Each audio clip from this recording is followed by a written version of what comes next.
Durante más de 3 décadas, el caso Alcácer ha sido sinónimo de miedo, manipulación y silencio.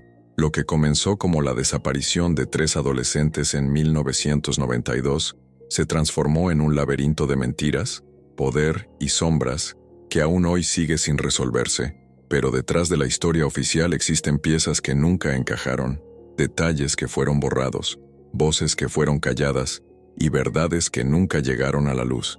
En este especial de Enigmas sin resolver, unimos 3 capítulos fundamentales para comprender la magnitud de este misterio, la verdad sobre la cuarta chica que nunca subió al coche, la fuga imposible de Antonio Anglés y las grabaciones prohibidas que podrían cambiar todo lo que creíamos saber sobre el crimen más oscuro de España.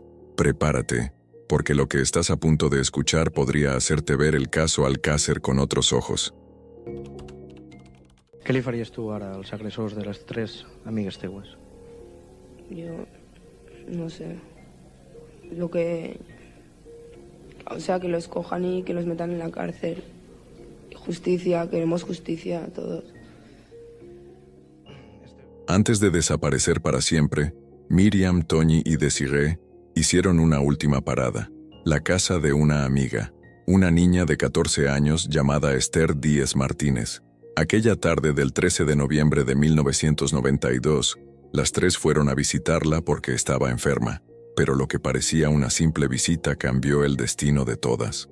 Desde entonces, las versiones de Esther se multiplicaron, las horas se confundieron y su testimonio se convirtió en uno de los más polémicos del caso Alcácer. ¿Qué vio realmente esa noche? ¿Por qué cambió su declaración con los años? ¿Y qué significa que la última persona que las vio con vida haya sobrevivido por una enfermedad? En este episodio de nuestra serie especial sobre el caso Alcácer, viajamos al corazón de una historia olvidada, donde una niña salvó su vida, pero tal vez también cargó con un secreto que nadie quiso escuchar. Este es el episodio 8 de nuestra investigación, la niña que salvó su vida y cargó con un secreto. Cuéntanos en 1900 los comentarios si crees que Esther sabía más de lo que dijo. Y recuerda, suscríbete a Enigmas sin resolver, activa la campanita y deja tu like para no perder los próximos capítulos de esta serie que revela lo que España intentó enterrar hace más de 30 años. En el oscuro entramado del caso Alcácer, hay un nombre que apenas se menciona, pero que podría encerrar una de las claves más inquietantes de toda la historia. Esther Díez Martínez. Tenía apenas 14 años. Era amiga íntima de Desiree Hernández y compañera habitual de Miriam y Toñi. Aquella tarde del 13 de noviembre de 1992, las 3 fueron a visitarla a su casa porque, según todos los informes, Esther estaba enferma. Una visita aparentemente inocente, una excusa trivial, pero que marcaría el punto final antes de la tragedia. Esther fue la última persona que vio con vida a las 3 niñas de Alcácer, y sin embargo, su nombre desapareció de los titulares tan rápido como surgió, envuelto en silencios, contradicciones y sospechas. Las versiones sobre esa tarde son tantas como las teorías del caso. Los documentos oficiales, los periódicos de la época y hasta los libros más conocidos del caso no coinciden ni siquiera en la hora exacta en que las niñas abandonaron su casa. 19:30, 20:00, 20:15, 20:20. Cada minuto, cada diferencia, podría cambiar el sentido completo de la línea temporal del secuestro. Porque si salieron a las 20:20, como ella declaró ante la Guardia Civil, no habrían podido coincidir con los testigos que afirmaron haberlas visto minutos antes en la gasolinera Marie de Picassent. Pero si salieron a las 20:00, como dijo más tarde en el juicio, entonces sí encajaría la versión de esos testigos. Un simple margen de 20 minutos separa la coherencia del caos, y nadie ha sabido explicar con certeza qué ocurrió en ese lapso. Lo que más sorprende es la fragilidad con que su testimonio fue tratado. Nadie la cuestionó con dureza, nadie indagó demasiado en sus contradicciones. Era solo una niña, sí, pero una niña que estaba en el centro de una tormenta. Algunos investigadores, años después, llegarían a preguntarse, ¿por qué nadie intentó reconstruir con precisión lo que pasó entre las 19:30 y las 20:20? en la casa de Esther? ¿Quién vio realmente salir a las 3 amigas? ¿Y por qué se aceptó tan fácilmente la versión de que ella estaba enferma? La enfermedad de Esther se convirtió en un misterio dentro del misterio. Demasiado débil para ir a la discoteca, pero lo bastante bien como para ir al ambulatorio, pasear por los recreativos y volver a casa. Detalles aparentemente insignificantes, pero que con el tiempo han hecho que muchos se pregunten si aquel resfriado fue una simple coincidencia o una advertencia, porque de algún modo ella se salvó, y en ese salvarse quedó atrapada una culpa silenciosa, un recuerdo imposible de borrar. En los próximos minutos vamos a adentrarnos en su relato, sus cambios de versión y las sombras que rodean su testimonio, porque a veces los mayores secretos no los guarda el asesino, sino el que sobrevive. No olvides suscribirte al canal Enigma sin resolver y activar la campanita para continuar con esta investigación. La historia de Esther Díez Martínez no es solo la historia de una testigo, es la historia de una verdad que nadie se atrevió a mirar de frente. Pero cuanto más revisamos su declaración, más preguntas aparecen, porque Esther no contó una sola versión de los hechos, sino 6 horas distintas, 6 relatos que cambian el curso del secuestro, y tal vez la historia entera del caso Alcácer. Las contradicciones en el testimonio de Esther Díez Martínez son uno de los enigmas más desconcertantes de todo el caso Alcácer. En apariencia, se trata solo de unos minutos de diferencia, apenas media hora, pero esa media hora altera completamente la cronología de los hechos y el sentido de las pruebas. Según el sumario judicial, Esther aseguró que las niñas salieron de su casa a las 20:20, afirmando que había visto la hora en el vídeo del salón. Sin embargo, en su declaración ante el tribunal, 5 años más tarde, cambió la versión.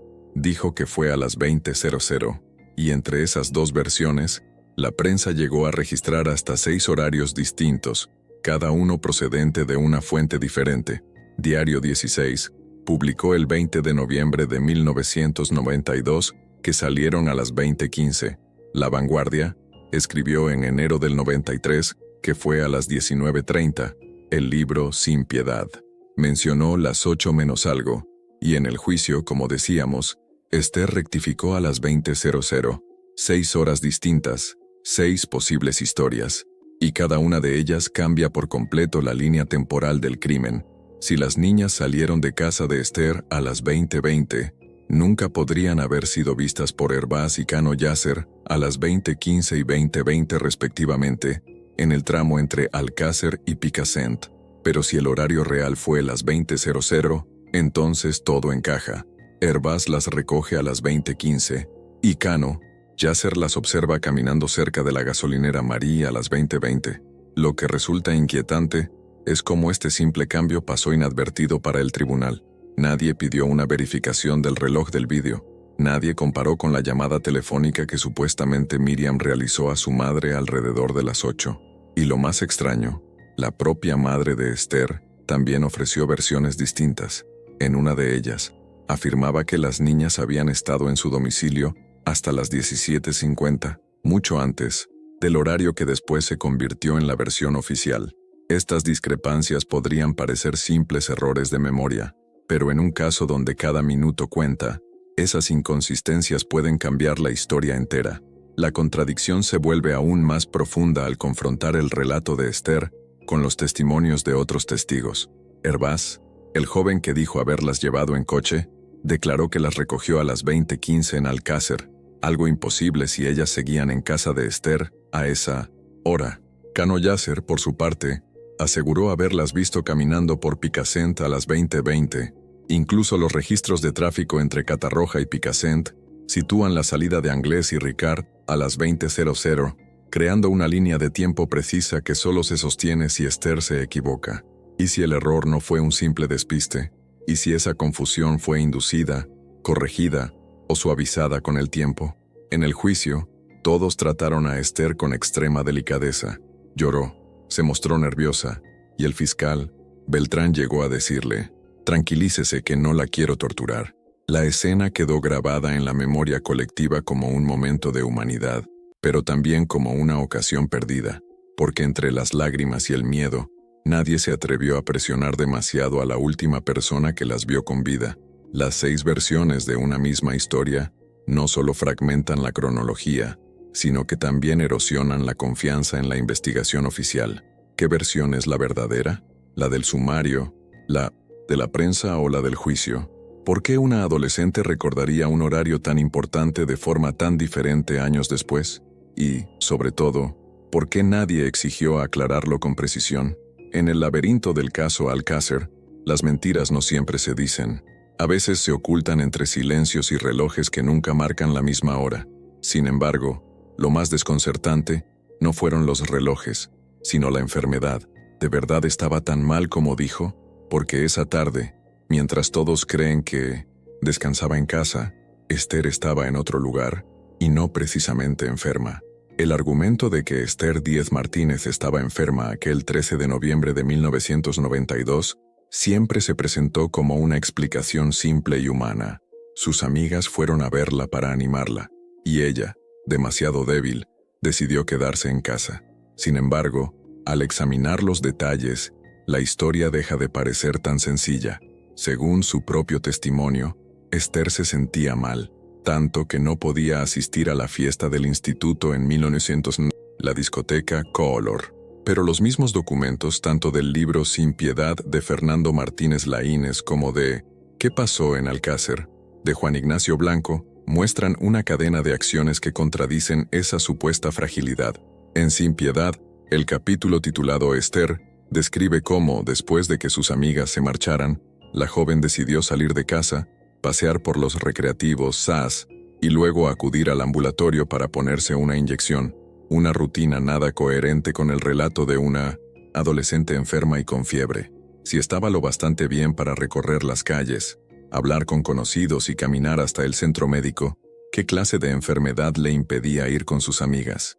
¿Y por qué, si se encontraba tan mal, nadie pidió en el ambulatorio una constancia médica de esa visita? Hasta el día de hoy, no hay registro oficial de que Esther hubiera tenido cita o tratamiento esa tarde. Juan Ignacio Blanco, en ¿Qué pasó en Alcácer?, también dejó constancia de esta extraña contradicción.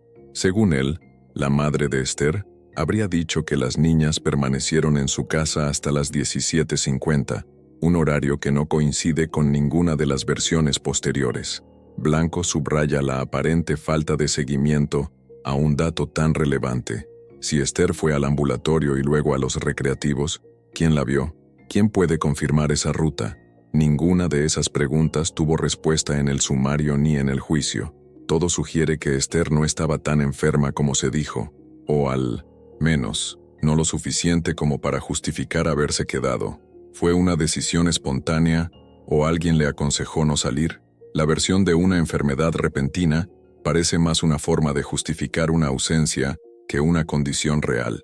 Y aquí es donde el relato se vuelve inquietante, porque si fue advertida, si alguien le dijo, mejor quédate en casa, esa frase podría haberle salvado la vida. En los años posteriores, muchos investigadores independientes han apuntado a este detalle como una posible pista de una advertencia previa al secuestro.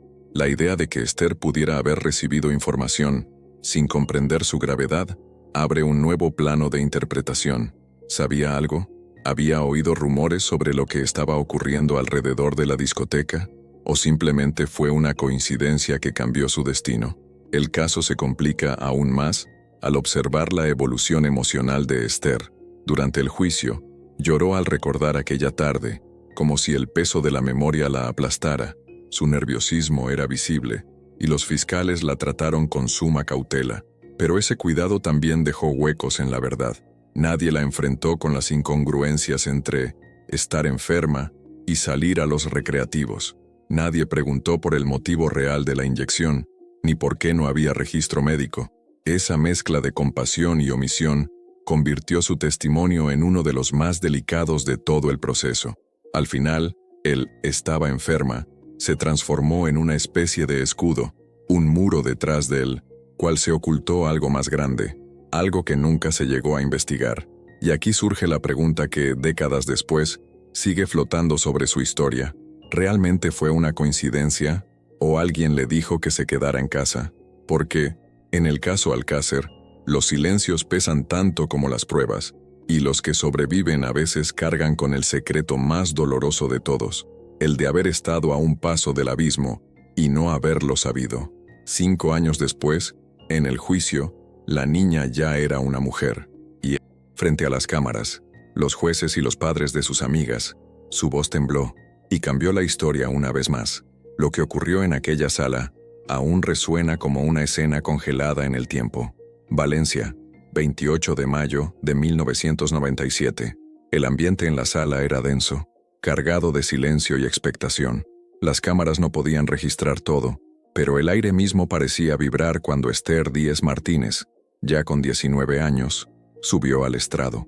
Habían pasado casi 5 años desde aquella tarde en la que vio, por última vez a Miriam, Toñi y Desiree, y ahora, frente a los jueces, la joven debía revivir cada minuto de un día que la perseguiría por el resto de su vida. La niña enferma de 1992 era ahora una mujer, más madura, más consciente del peso de sus palabras. Y aún así, temblaba. Su voz era suave, casi apagada, mientras respondía a las preguntas del fiscal. Confirmó que había declarado ante la Guardia Civil y que recordaba haber visto a las chicas en su casa aquella tarde. Dijo, una vez más, que salieron sobre las 8, rectificando el horario que había dado en el sumario. Mi madre miró la hora, explicó con timidez. Esa pequeña frase bastó para desatar una tormenta entre quienes seguían el juicio, porque con ese simple cambio, de 20-20 a 20 cerezo, Esther alteraba la secuencia del crimen, ajustándola exactamente al relato oficial que se había consolidado en los años posteriores. Error de memoria o corrección inducida. Nadie lo sabría jamás. El fiscal Beltrán, consciente de la presión que recaía sobre ella, intentó calmarla. «Tranquilícese, que no la quiero torturar», le dijo con un tono paternal, casi afectuoso. La frase, pronunciada en medio de un juicio por el asesinato más brutal de la historia reciente de España, quedó grabada en la memoria colectiva. Un intento de empatía, pero también un recordatorio de que la línea entre el consuelo y la omisión podía ser muy delgada. Los presentes relatan que Esther rompió a llorar. Su llanto, silencioso pero visible, conmovió incluso a las familias de las víctimas. Matilde Iborra, madre de Miriam, se levantó al final de su testimonio y salió detrás de ella, tal vez para consolarla, o quizá para buscar respuestas. Nadie supo qué se dijeron, si es que hablaron, pero ese gesto fue interpretado de 1000 maneras, como compasión, como reproche, como una mezcla de ambas cosas. A lo largo de su declaración, la joven evitó cualquier afirmación que pudiera comprometerla.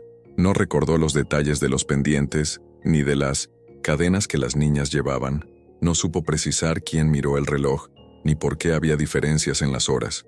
Tampoco se le preguntó si recordaba haber ido al ambulatorio o a los recreativos aquella tarde, como constaba en otras versiones.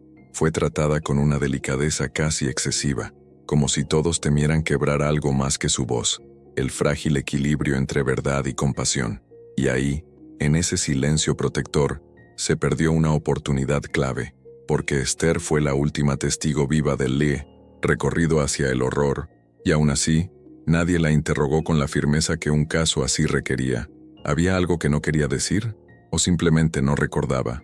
Su rostro, entre lágrimas, parecía esconder más que dolor, parecía esconder peso, culpa, quizás miedo. Con el paso de los años, su declaración se convertiría en uno de los puntos más debatidos del proceso. Algunos investigadores afirmaron que el cambio de hora fue una corrección conveniente, una forma de alinear el testimonio con la versión de los testigos Hervás y Cano Yasser, asegurando coherencia al relato judicial. Otros, más escépticos, aseguraron que fue una confusión natural, fruto del trauma y del tiempo, pero lo que nadie pudo negar fue la sensación de vacío que dejó tras su testimonio. El tribunal pasó a la siguiente testigo, y el murmullo llenó la sala. Esther abandonó el estrado con la mirada baja, protegida por una muralla de empatía. Nadie la volvió a interrogar sobre esa tarde, y en esa omisión, el caso, Alcácer perdió quizás su última posibilidad de precisar el momento exacto en que la tragedia comenzó. Esa mañana, una verdad se escapó entre lágrimas, y mientras las cámaras enfocaban las caras de los padres, el país entero comprendió que, a veces, los juicios no terminan en los tribunales, sino en la conciencia de quienes callan. Pero lo que vino después fue aún más perturbador. Esther desapareció del mapa mediático, como si nunca hubiera existido. Nadie volvió a nombrarla, nadie volvió a buscarla.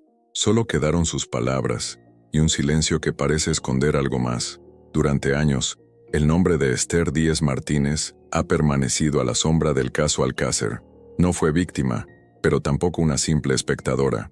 Fue la niña que, por un giro del destino, salvó su vida, aunque el precio de esa supervivencia fuera cargar con un peso invisible. Mientras el país entero lloraba por Miriam, Toñi y Desiree, Esther se convirtió en un recuerdo flotante, en una figura silenciosa que desapareció del relato público, como si su sola existencia incomodara a la historia oficial. Era más fácil olvidarla que enfrentar las preguntas que su historia dejaba abiertas, porque si la tragedia de sus amigas fue producto de una fatal coincidencia, la historia de Esther es su reverso más perturbador, la coincidencia que salva. Ella debía estar allí, debía subir a ese coche, debía acompañarlas aquella noche, pero no lo hizo. Y esa decisión, tomada en cuestión de minutos, separó la vida de la muerte. En los registros del sumario, su nombre aparece apenas unas veces. En el juicio, se le trata con cautela, casi con ternura, pero entre líneas, su figura se convierte en un eco inquietante, la última en verlas, la primera en callar. Desde aquel día, Esther vivió con la sombra de 3 ausencias. En los años siguientes desapareció del foco mediático, se mudó, evitó entrevistas, y nunca volvió a hablar públicamente del caso. Quienes la conocieron dicen que no soportaba las preguntas, que, cada vez que escuchaba el nombre Alcácer, se le quebraba la voz. Tal vez fue culpa, o miedo, tal vez simplemente el trauma de haber estado demasiado cerca del horror, pero el silencio, en su caso, pesaba como una confesión. Las contradicciones en su testimonio, esas horas que cambian, esas frases que no encajan, siguen alimentando la duda. ¿Por qué modificó su declaración 5 años después? ¿Por qué nadie verificó su visita al ambulatorio, ni su paseo por los recreativos? ¿Y por qué, después del juicio, nadie volvió a hablar de ella? A veces los testigos no desaparecen físicamente, sino en el olvido colectivo, sepultados por la necesidad de cerrar heridas que aún sangran. Hoy, más de 3 décadas después, su figura vuelve a emerger entre las sombras, no para acusarla, sino para recordarla, porque su historia también forma parte del enigma. Esther fue la pieza que nunca encajó, el reloj que marcaba una hora distinta, la voz que temblaba entre la verdad y el miedo. Su destino fue sobrevivir, pero también callar, y a veces, sobrevivir es otra forma de condena. ¿Fue realmente una simple testigo? ¿O guardó algo que nunca se atrevió a contar? ¿Fue el miedo lo que la silenció? ¿O la certeza de haber visto algo que no debía? ¿Y si su enfermedad no fue casualidad sino advertencia? Quizás Esther no solo salvó su vida, sino que también protegió un secreto que nadie quiso escuchar. Queremos saber tu opinión. ¿Crees que Esther ocultó algo más? ¿O fue apenas una víctima del destino? No te pierdas el próximo episodio de esta serie especial sobre el caso Alcácer, los testigos olvidados, lo que nadie quiso escuchar, donde revelaremos nuevas declaraciones. A veces, los nombres olvidados esconden más respuestas que los culpables señalados. La historia de la cuarta chica nos mostró que el destino pudo haberse decidido en cuestión de segundos. Pero hay otro nombre que marcó para siempre este caso.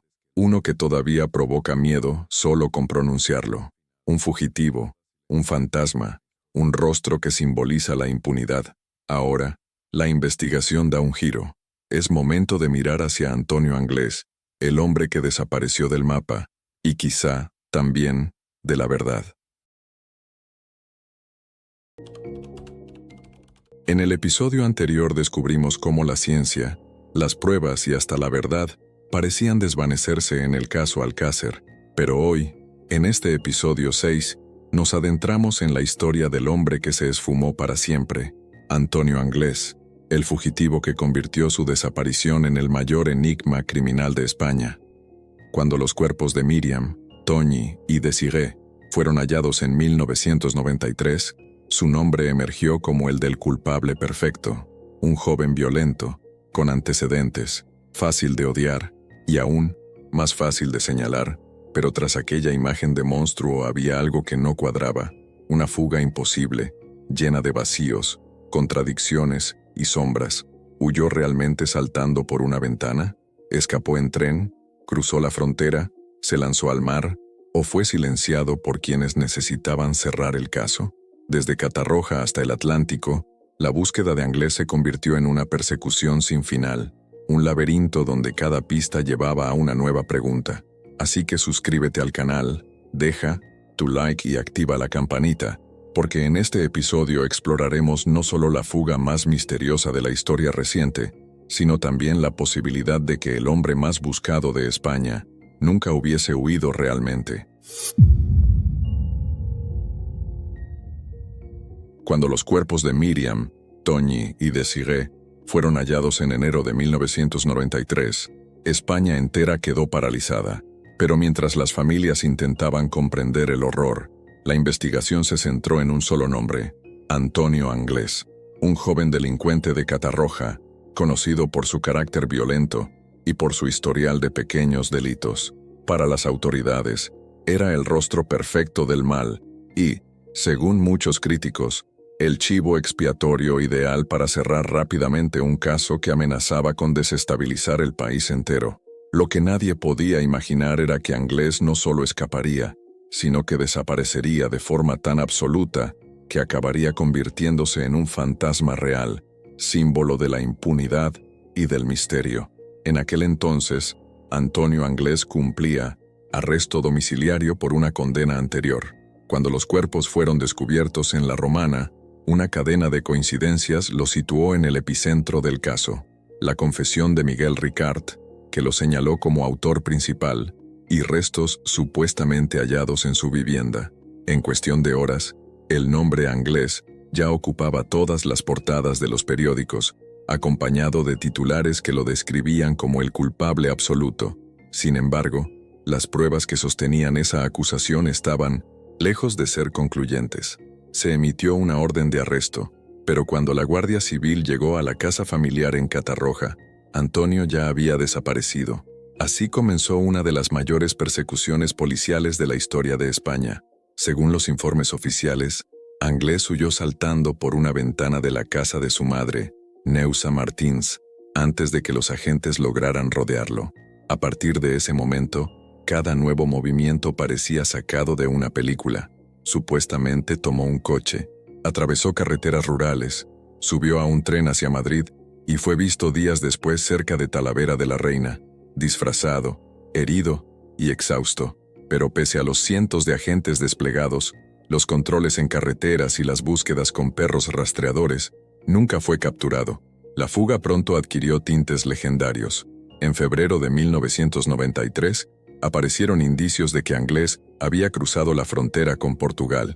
La policía portuguesa informó de que un hombre con sus características se había embarcado en el buque mercante City of Plymouth, rumbo a Irlanda. Según el relato, fue descubierto por los marineros y encerrado en una cabina. Sin embargo, cuando el barco llegó a destino, el prisionero ya no estaba. La puerta seguía cerrada por dentro. Saltó al mar, murió ahogado o fue ayudado a desaparecer. La falta de cuerpo, de pruebas o de cualquier rastro concreto alimentó la sospecha de que Antonio Anglés nunca abandonó la península y de que alguien pudo haberlo protegido. Esta historia, llena de vacíos y contradicciones, se convirtió en el combustible perfecto para nuevas teorías. Muchos investigadores creen que la fuga de Anglés fue facilitada o incluso fabricada para ofrecer al público un culpable ausente, un monstruo imposible de atrapar. Otros sostienen que fue eliminado poco después del crimen y que todo lo demás fue una puesta en escena. Lo cierto es que su desaparición desafió toda lógica policial y dejó una marca que aún hoy nadie ha logrado borrar. Antonio Anglés se transformó en un mito moderno, el hombre que escapó de la justicia y quizá de la verdad. Un nombre que sigue proyectando su sombra sobre el caso Alcácer, dividiendo a España entre quienes lo ven como el asesino despiadado y quienes lo consideran otro peón sacrificado en una partida de poder mucho más grande, porque a veces, cuando sigues las huellas de un fugitivo, descubres que el verdadero misterio no está en lo que dejó atrás, sino en lo que nunca quiso que encontráramos. Después de la desaparición de Antonio Anglés, las versiones sobre su supuesta fuga comenzaron a multiplicarse como el eco de una verdad fragmentada.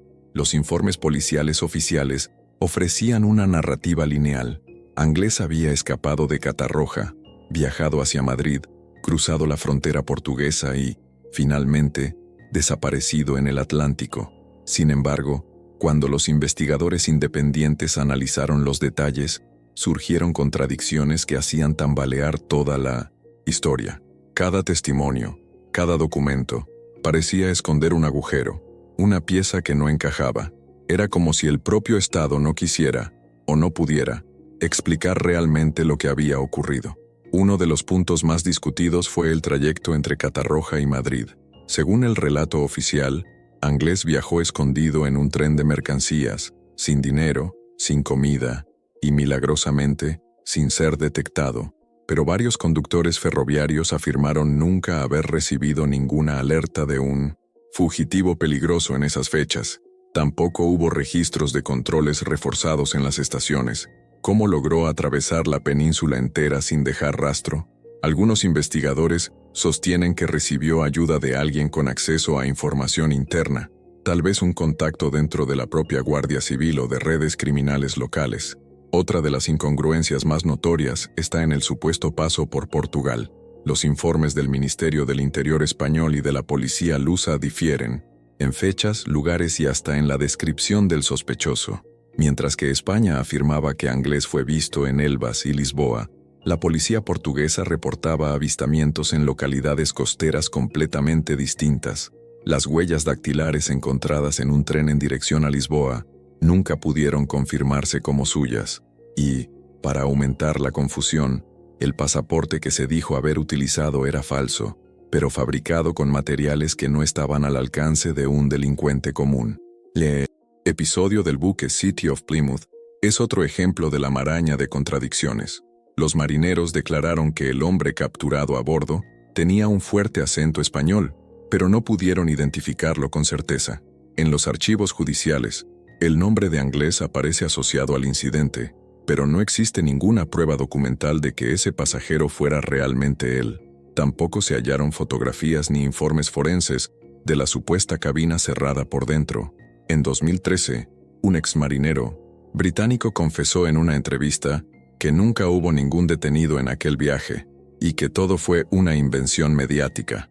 Con el paso de los años, las inconsistencias se acumularon como una pila de documentos mal archivados. ¿Por qué los informes policiales no coinciden entre sí?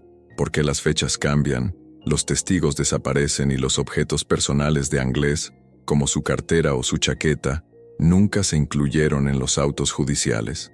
Las respuestas son tan vagas que algunos creen que la fuga fue una cortina de humo diseñada para distraer al público, mientras las verdaderas conexiones del caso eran enterradas. El resultado es un laberinto de pistas falsas, omisiones y versiones incompatibles. Antonio Anglés dejó de ser solo un fugitivo.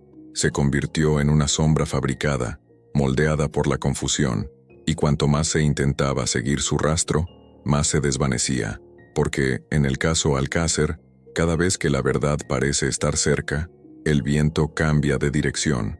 Con el paso de los años, la figura de Antonio Anglés dejó de pertenecer al ámbito policial y pasó a formar parte del imaginario colectivo.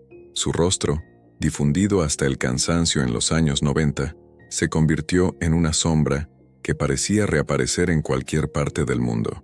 Los supuestos avistamientos comenzaron a multiplicarse, y con ellos, un sinfín de teorías, rumores y falsos alertas que mantuvieron viva la llama del caso Alcácer mucho después de que la investigación oficial se enfriara. El Lister, primero de estos avistamientos, surgió apenas semanas después de su fuga. En Portugal, un testigo afirmó haberlo visto en una estación de tren de Lisboa, desaliñado y con el cabello teñido.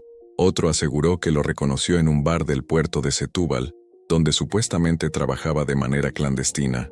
Ninguno de los testimonios fue confirmado, pero bastó esa mínima duda para que la prensa internacional titulara «El monstruo de Alcácer podría estar vivo».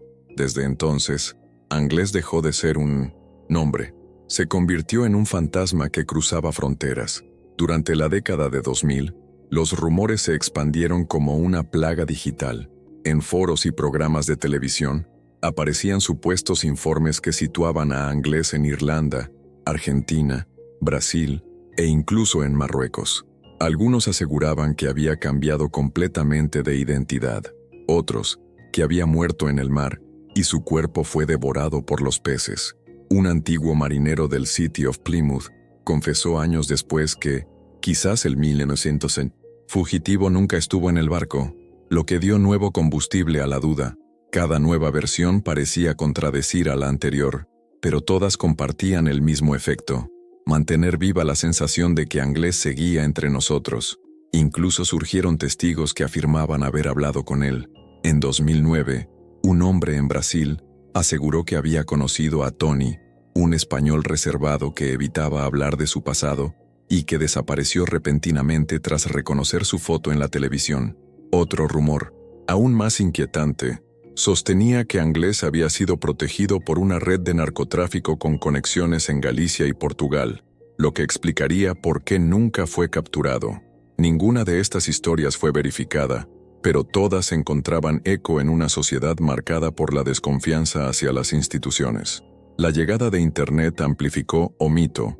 En redes sociales, usuarios analizaban supuestas imágenes del fugitivo captadas por cámaras de seguridad en aeropuertos o estaciones de servicio. En YouTube, investigadores amateurs publicaban nuevas pruebas que, en realidad, no eran más que interpretaciones forzadas. Pero el poder del rumor superó al de la evidencia. Cada generación redescubría el caso Alcácer, y con él, el enigma del hombre que desapareció sin dejar huellas. A medida que los años pasaban, la figura de Anglés trascendió su propia identidad. Ya no era solo un sospechoso, sino el símbolo del poder que escapa a la justicia, de los secretos que el Estado nunca quiso revelar. Su ausencia se transformó en presencia, y en ese vacío la imaginación colectiva construyó su propio mito, el del culpable invisible, el del hombre que quizás murió, o que quizás nunca existió tal como nos lo contaron, porque en el caso Alcácer, hasta los fantasmas parecen tener más consistencia que la verdad oficial. Con el paso de los años, Antonio Anglés dejó de ser solo un nombre en la lista de los más buscados.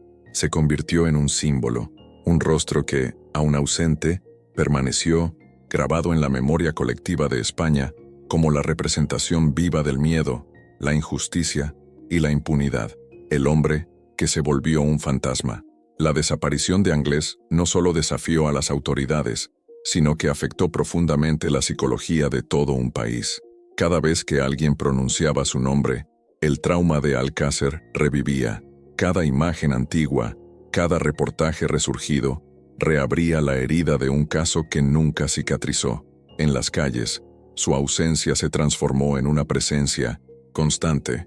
Las familias de las víctimas continuaron viviendo entre el dolor y la rabia, convencidas de que mientras Anglés no fuera encontrado, no habría justicia real. Fernando García, el padre de Miriam, repetía en cada entrevista: sin él, el caso nunca estará cerrado. Esa sensación de incompletitud se convirtió en el combustible de la indignación pública. ¿Cómo aceptar que el hombre señalado como el principal culpable se evaporara sin dejar rastro alguno, ni huellas, ni restos biológicos, ni testigos fiables? El impacto psicológico también fue devastador para la sociedad. Programas de televisión, periódicos y libros crearon una narrativa casi mítica en torno a Anglés. Era, al mismo tiempo, el monstruo y el misterio. Algunos lo imaginaban escondido, viviendo con una nueva identidad, otros, muerto en alguna fosa anónima, y no faltaban quienes creían que estaba protegido por manos poderosas. Esa multiplicidad de versiones hizo que el caso trascendiera el ámbito criminal y entrara en el terreno simbólico, el de una España dividida entre la fe en la justicia y la sospecha de la conspiración.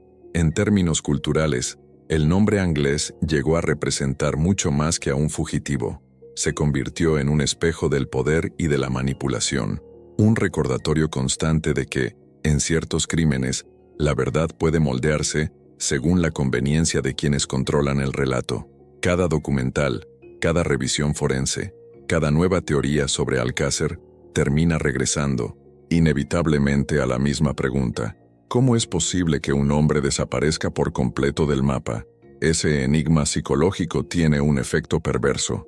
La ausencia de Anglés alimenta tanto a quienes creen en la versión oficial como a quienes la cuestionan. Es como si su desaparición hubiera sido diseñada para que cada lado viera en él lo que quisiera: el culpable perfecto para unos, el chivo expiatorio para otros. Y es en ese espacio ambiguo, entre el miedo y la duda, donde el mito sobrevive.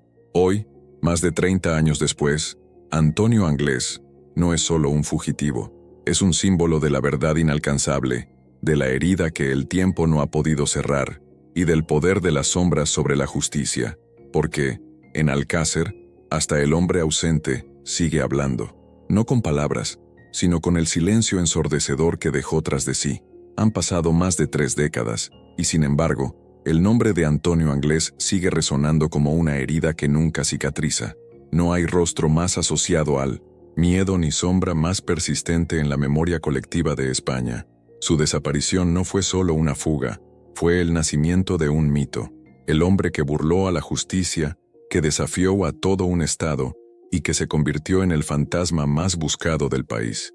Un espectro que, aunque nunca fue capturado, sigue observando desde la oscuridad del caso Alcácer. Cada año que pasa, la sombra de Anglés se vuelve más poderosa. Después de seguir las huellas del hombre más buscado de España, descubrimos algo aún más inquietante, que puede que Anglés no fuera el final del misterio, sino apenas el principio, porque detrás de su nombre, en la oscuridad, se oculta una verdad mucho más peligrosa, una verdad grabada, registrada y enterrada bajo el silencio. Ahora, llegamos al punto más prohibido del caso Alcácer, las grabaciones del horror que nunca salieron a la luz, el secreto que España entera fue obligada a olvidar. Esas cintas del caso Alcácer, aquellas grabaciones de las que Juan Ignacio Blanco y Fernando García afirmaron haber tenido conocimiento, y que, según ellos, contenían pruebas capaces de cambiar por completo la versión oficial del crimen más escalofriante de España. Durante años, se habló de ellas como una leyenda urbana, un rumor imposible de comprobar, pero nuevas revelaciones apuntan a que las cintas existieron y llegaron a manos del propio Ministerio del Interior. Lo que, supuestamente mostraban era tan perturbador que su sola mención generó miedo, censura y silencio. Queremos conocer tu opinión. ¿Crees que esas cintas son reales? ¿Qué harías tú si tuvieras en tus manos una grabación capaz de derrumbar toda una verdad oficial? Cuéntanos en los comentarios o comparte tus teorías sobre este capítulo del caso Alcácer. No te pierdas ningún detalle de esta temporada especial. Suscríbete al canal Enigma sin resolver, activa la campanita y deja tu like para seguir explorando los secretos más ocultos de la historia. Vea nuevas revelaciones sobre las misteriosas cintas del caso Alcácer. Estas son las cintas que, según Juan Ignacio Blanco y Fernando García, podrían cambiar por completo todo lo que sabemos sobre el crimen más oscuro de España. Durante décadas, estas grabaciones fueron consideradas una leyenda urbana, un rumor, algo que muchos preferían llamar invención. Pero ¿qué pasaría si les dijera que existen pruebas de que estas cintas no solo son reales, sino que incluso fueron entregadas directamente al Ministerio del Interior? Hoy se adentrarán en una historia de secretos, chantaje y silencio, una historia que sigue vigente más de 30 años después. Todo comienza una noche cualquiera en Catarroja, Valencia. El reloj marcaba poco más de las 11, cuando sonó el teléfono en casa de Fernando García. El padre de Miriam se puso a tocar. Era una hora inusual para recibir llamadas. Al otro lado de la línea, una voz familiar, la del cura del pueblo, le pidió a Fernando que saliera de casa inmediatamente, pues tenía que entregarle algo personalmente. Fernando dudó un instante, pero la curiosidad y el peso de semanas de angustia pudieron más.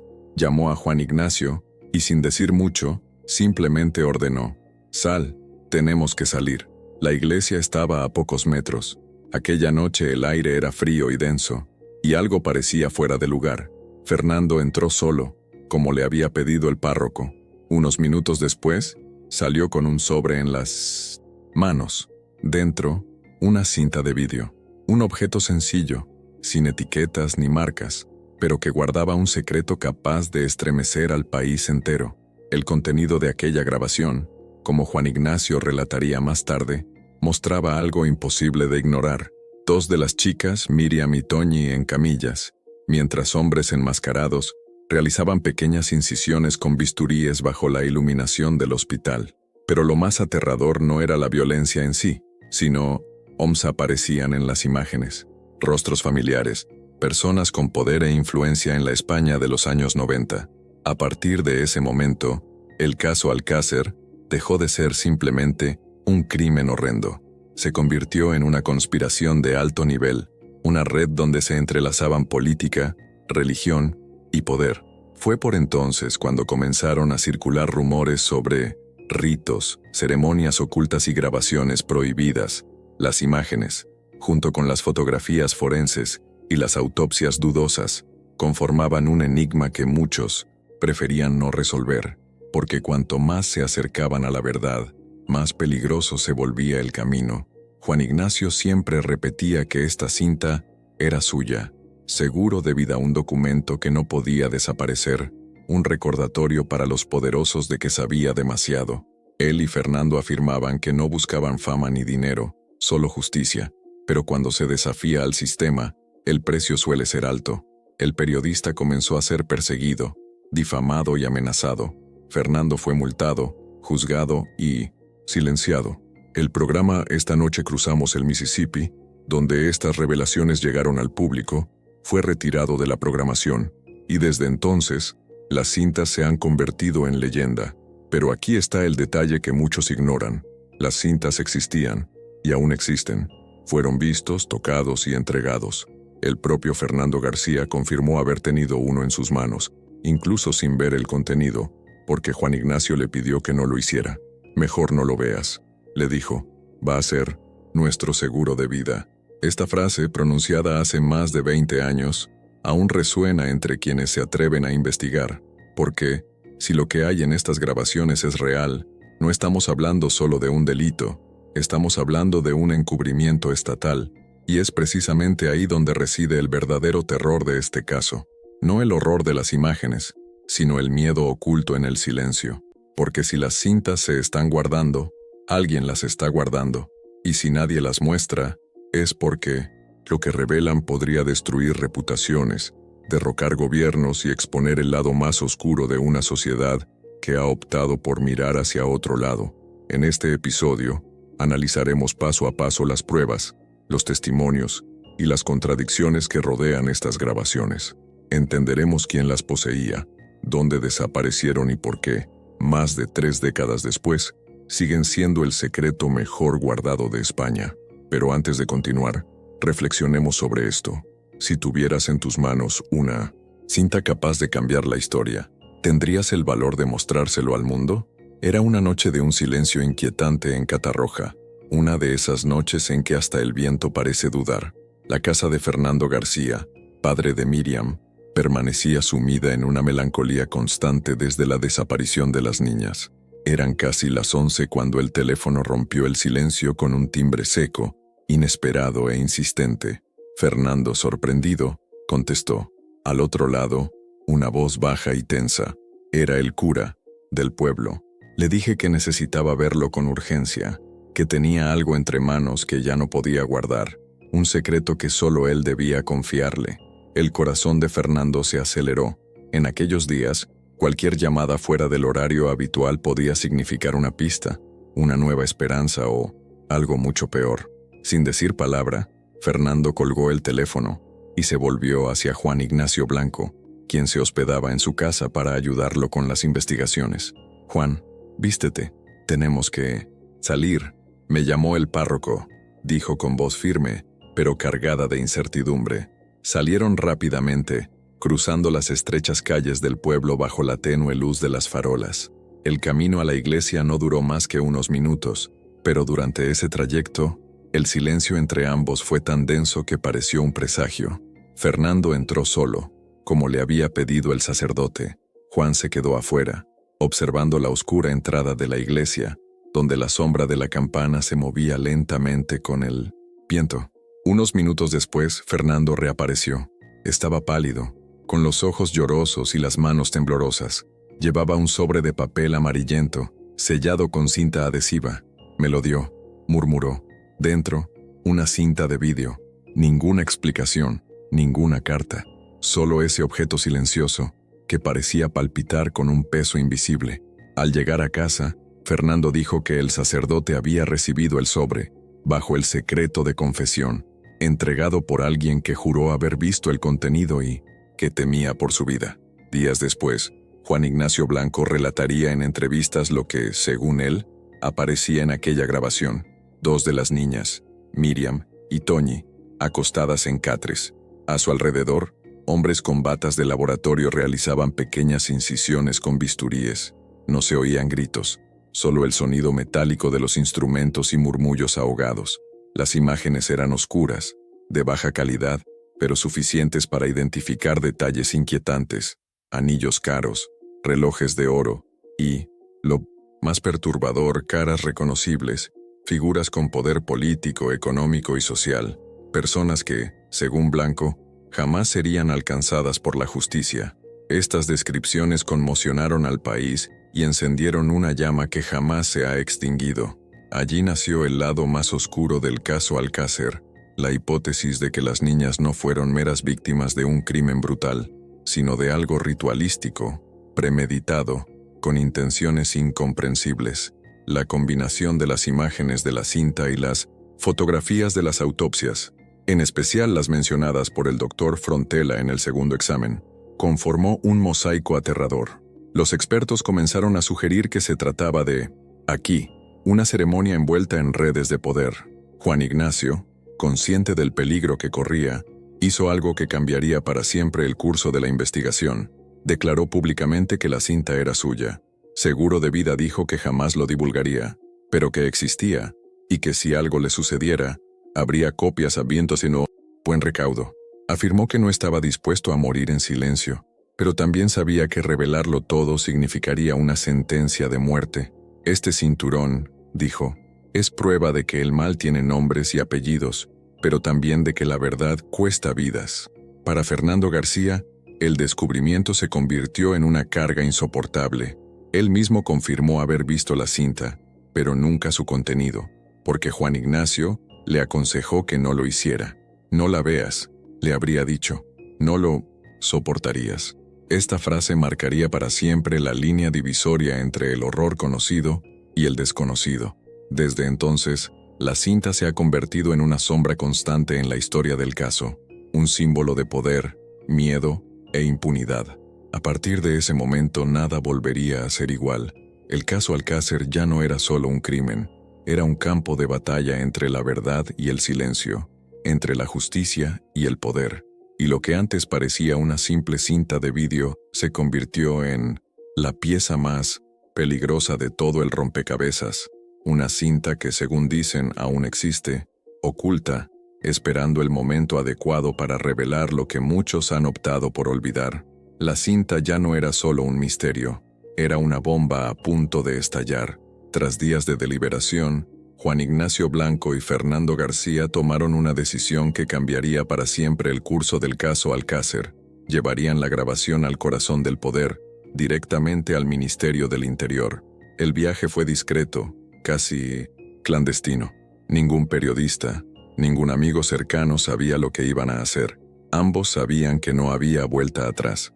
La cinta, a la que Juan Ignacio llamaba su seguro de vida, sería entregada junto con documentos, informes y pruebas paralelas que contradecían por completo la versión oficial.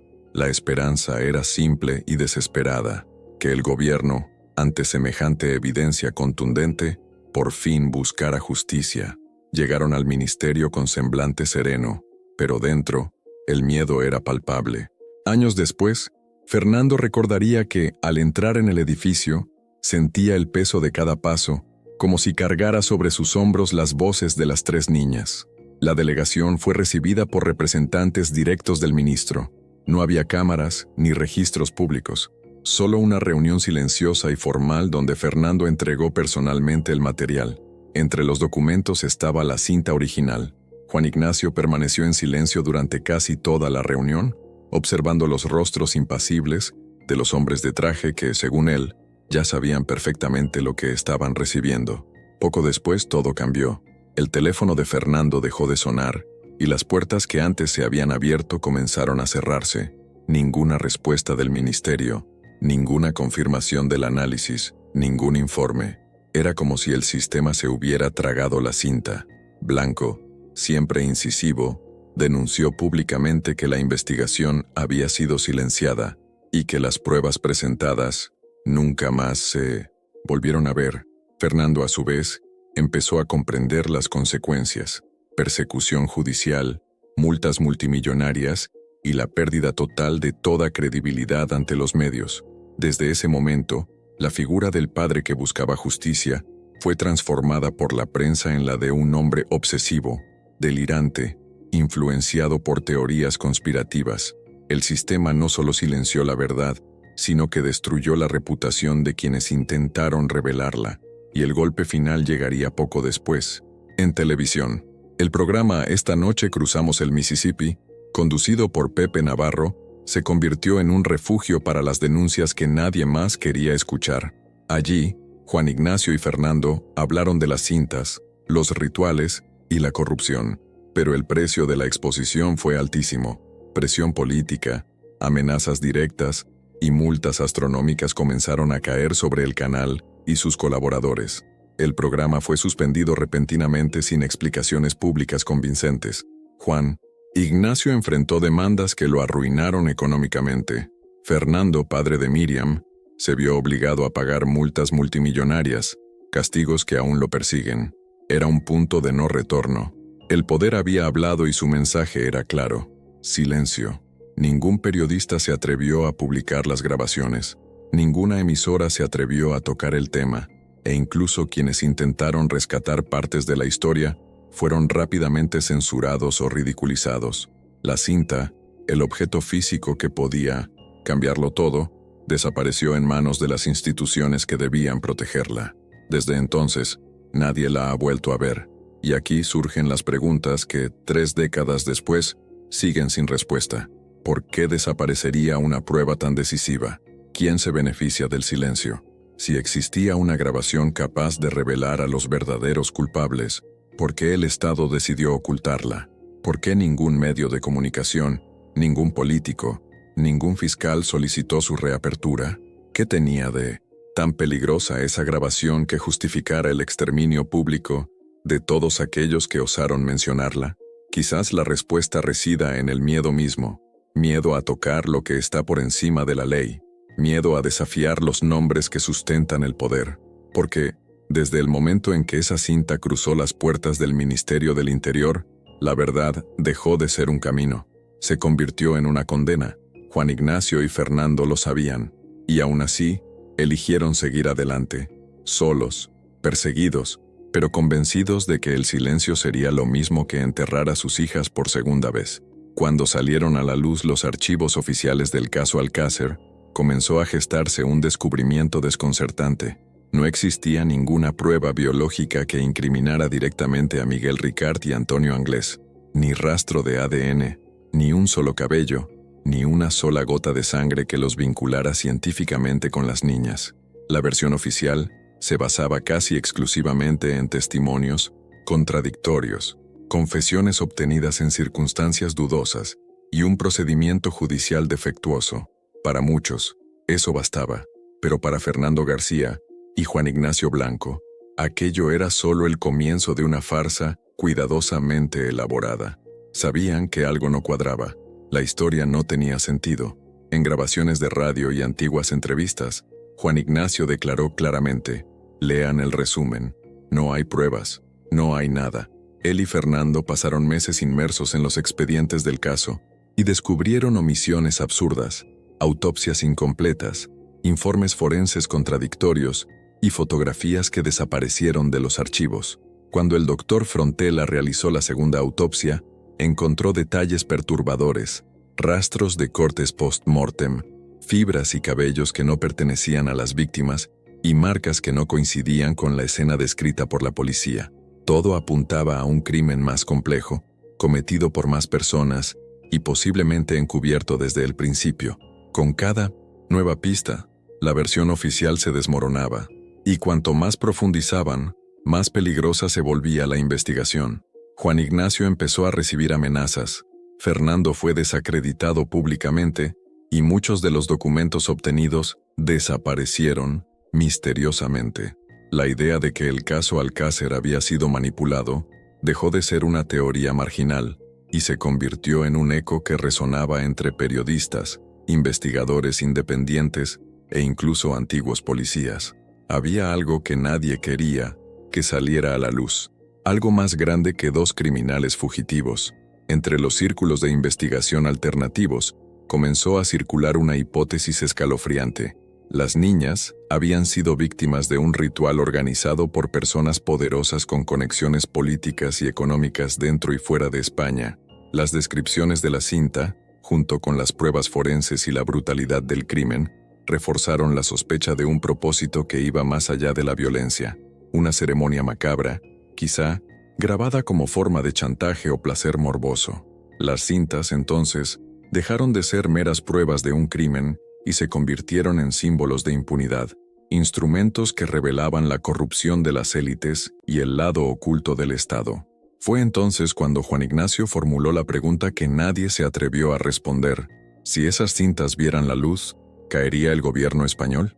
Una pregunta que aún resuena, como una amenaza y una advertencia, porque si el contenido de estas grabaciones realmente revela lo que se dijo, rostros reconocibles, políticos, empresarios, miembros de la aristocracia, y quizá incluso de otras naciones, el impacto sería devastador.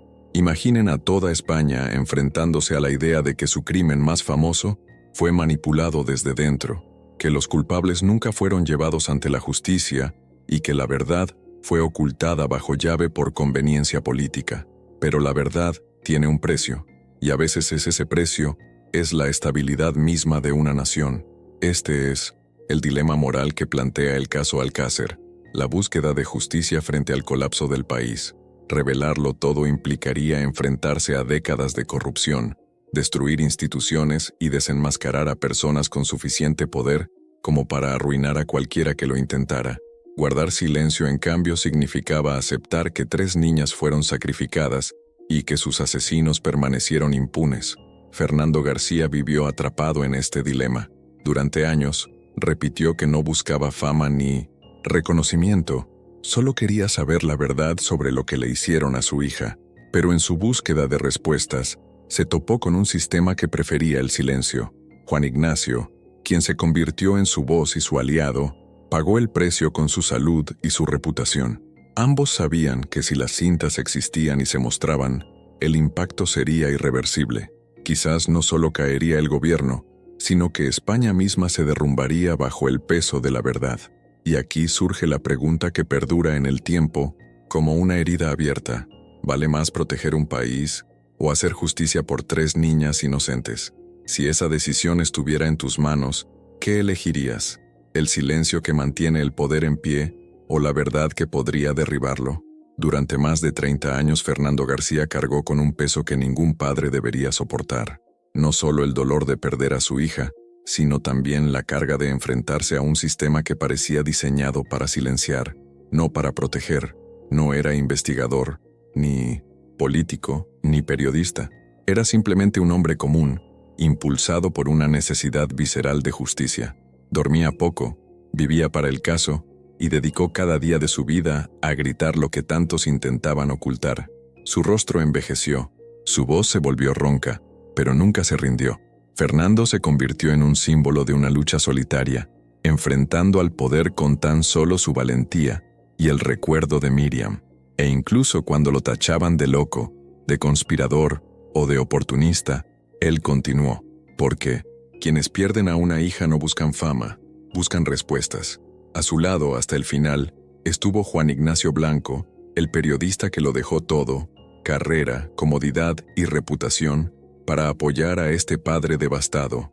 Juntos, formaron un dúo singular, corazón y mente, sentimiento y lógica. Juan Ignacio creía que la verdad era una obligación moral, incluso si el precio era alto, y lo pagó. Fue perseguido, demandado y ridiculizado hasta el extremo.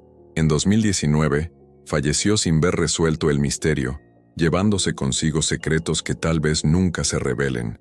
Su muerte dejó un profundo vacío, no solo en Fernando, sino en todos aquellos que aún creen que el caso Alcácer esconde algo más de lo que se ha demostrado.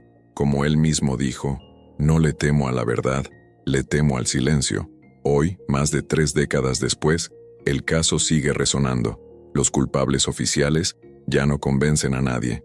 Las preguntas se multiplican, como sombras que se resisten a desaparecer. Y la cinta, esa cinta, sigue siendo el enigma central. Fernando confirmó tantas veces haberla visto en sus manos, tantas ocasiones en las que Juan Ignacio afirmó tener una copia, que negar su existencia parece inútil. Las cintas existen, pero ¿dónde están? ¿Fueron destruidas? ¿Están ocultas bajo la protección de algún poderoso? ¿O acaso, en alguna caja fuerte olvidada, aguardan el momento oportuno para cambiar la historia? Cada pista perdida, cada documento oculto y cada silencio impuesto no hacen sino reforzar una verdad incómoda. Hay algo que alguien no quiere que el mundo sepa, y mientras esa verdad permanezca enterrada, el caso Alcácer seguirá siendo una herida abierta en la conciencia de España. Fernando García, con su voz cansada, aún cree que algún día todo saldrá a la luz. No busca venganza, busca justicia, una justicia que el tiempo y el poder le han negado, pero que quizá la memoria colectiva aún pueda reclamar. Y ahora, es tu turno de reflexionar. ¿Crees que algún día saldrán a la luz esas cintas? ¿Quién las guarda? ¿Y por qué?